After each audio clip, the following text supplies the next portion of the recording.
Welcome to the Bushido gang. What's up, guys? It's Attack on Samurai. I'm bringing you my breakdown of my draft league, the Bushido gang draft league, for season 1. So, basically, I'll be talking about each of the drafts, including mine, and just giving my thoughts about how things are going to be going, or I mean, just like what I think about everyone's drafts and such. So, I thought it would be really fun to do. And yeah, so before we actually dive in, make sure to leave a like, comment, and subscribe. Follow me on Twitter, join my Discord Bushido gang, and subscribe for some more content on the channel. Also follow me on my Pokeamino, and check out my Spellground profile. All those links will be down in the description. I'm trying to reach 300 subs before the summer ends, so I would appreciate it if you guys can help me reach that goal. But I also would like to hit 250 before the end of July. We're getting pretty close to that goal, so I would appreciate it if you guys can help me reach that one as well. So I'm going in order of the draft. So for the first pick, first in the stake draft or in the draft, it was Bible, captain of the Fire Nation. Then second, it was Edster, captain of the New Mexico Ludicolos. Third, it was Homie, captain of the Wisconsin Weezings. Fourth, it was Helga, captain of the Pennsylvania Phantoms. Fifth, it was DMX, captain of the Dubai Dragapults. And then sixth, it was me, captain of the Washington Samurais. Seventh, it was Eric, captain of the Sunset Lakes Septiles. And then lastly, it was King Eevee, captain of the Farmington for Alligators. So there were some mons that I did allow in this draft. I did allow both Urshifu forms and Magearna. The only thing with Magearna is that Magearna's actually, or the set that Magearna can't use is this set right here.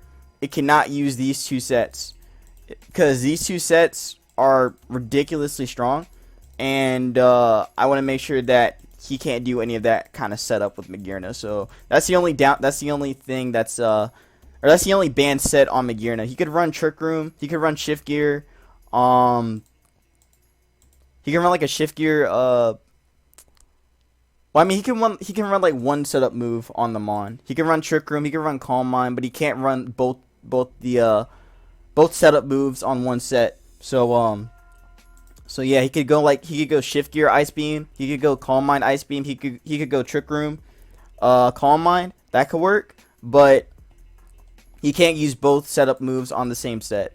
So that's the one downside to Edster's Magearna. But that's the only limit I'm putting on Edster's Magearna. So yeah. So let me talk about Bible's draft first. I think his draft is pretty strong. He has a lot of setup opportunity. He also has some pretty offensive mons too, in Urshifu, Single Strike, the Dark One, and Cinderace. Which Cinderace in general is just a strong mon.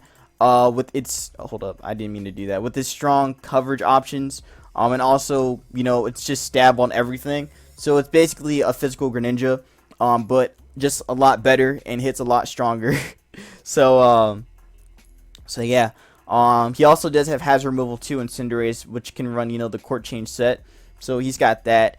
His defensive options are pretty cool too. He's got a Moongus and Rotom Wash, which work pretty nicely together in forming that kind of like Volturn core. And also like having a Regen Mon too is going to be nice for him as well.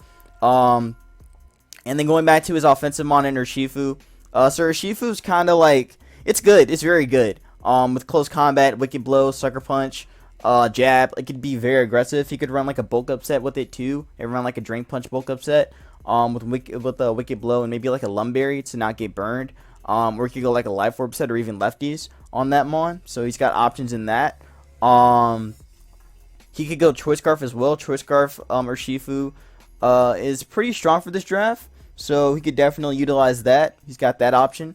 And then going back to the defensive utilities he has. With the Moongus, he could basically have a sleeper for his team, and also, he has a sleeper on his team, and he also has more status options as well in Sunspore and Toxic. It's also a pretty good defensive mon in being able to foul play a lot of setters in the met, or a lot of setters that got picked up in this draft. So you could just foul play a lot of the physical attackers. Then he also has Clear Smog as well, which can remove stats as well.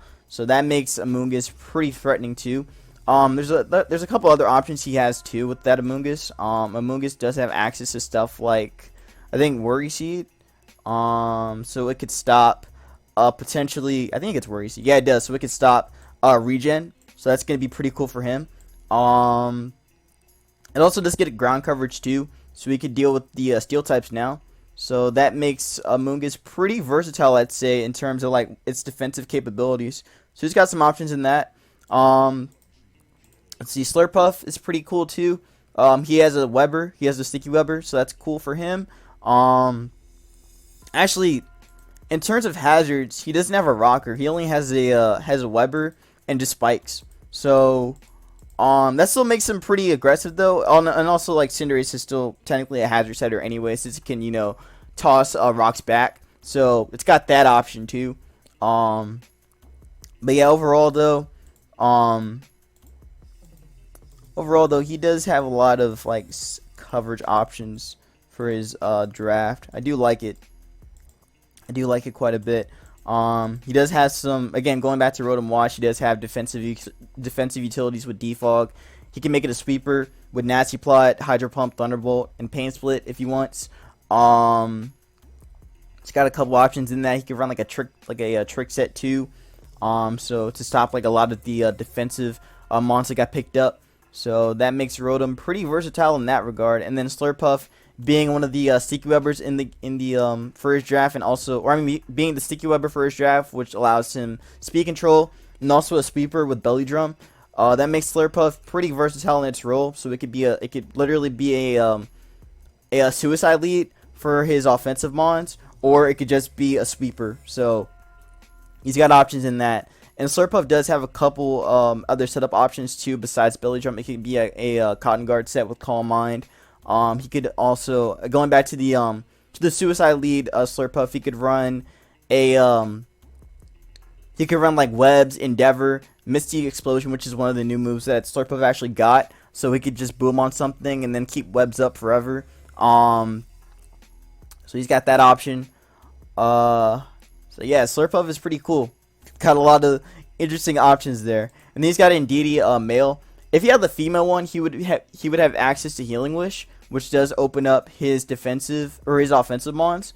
But with a more offensive Indeedee, he can do quite a bit with that. Again, Expanding Force does a ton, so a Choice Specs Expanding Force can do quite a lot to the metagame. Or I mean to this draft. So he's got that to look forward to. But outside of that though, I mean it's strong. Don't get me wrong, Indeedee's strong, but it's not like Alakazam strong in terms of like in terms of like expanding force damage. It's still strong though. But yeah, you could definitely do quite a bit with that.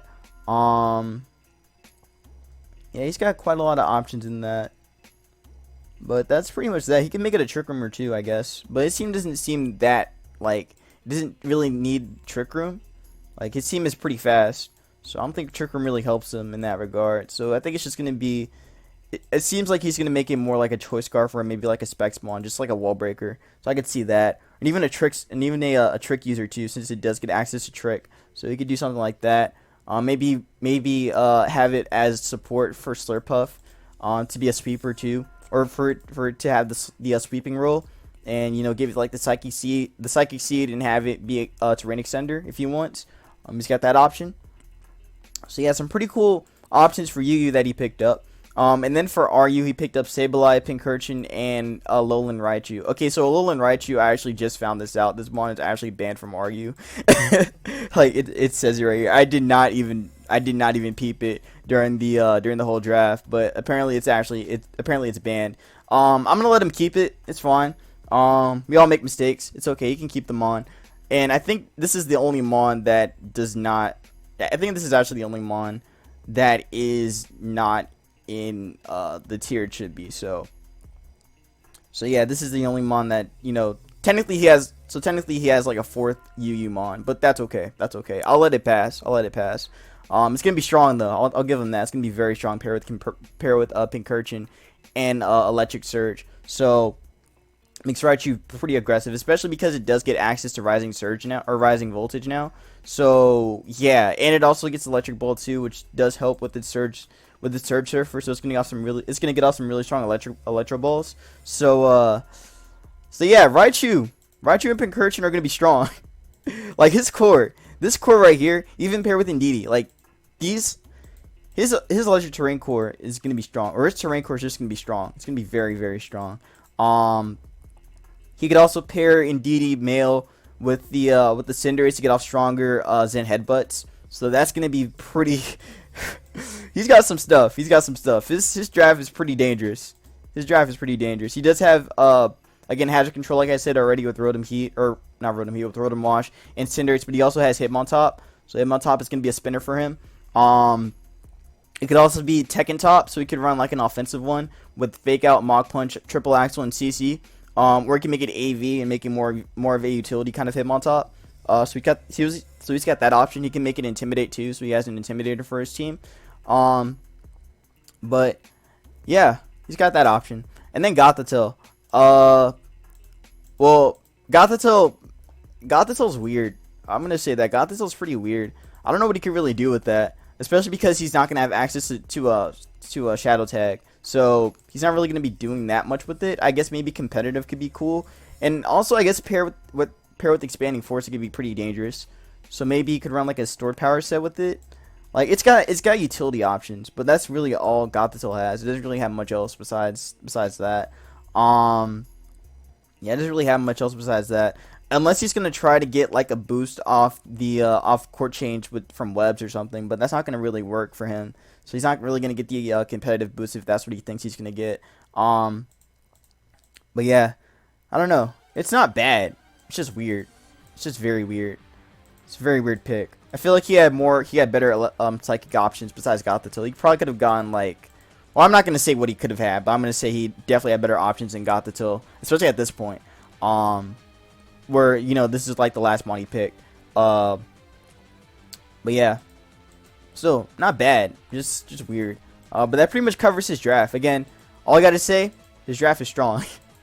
His draft is strong. So guys, don't sleep on this man. This man has some power. Especially with that Raichu. So if you don't have a ground type or any kind of way to like really play around Raichu, you're gonna have a hard time. I'm gonna have a hard time. I'm gonna have a hard time with my draft when I fight this guy. Oh man. But so I like his draft. It's pretty cool.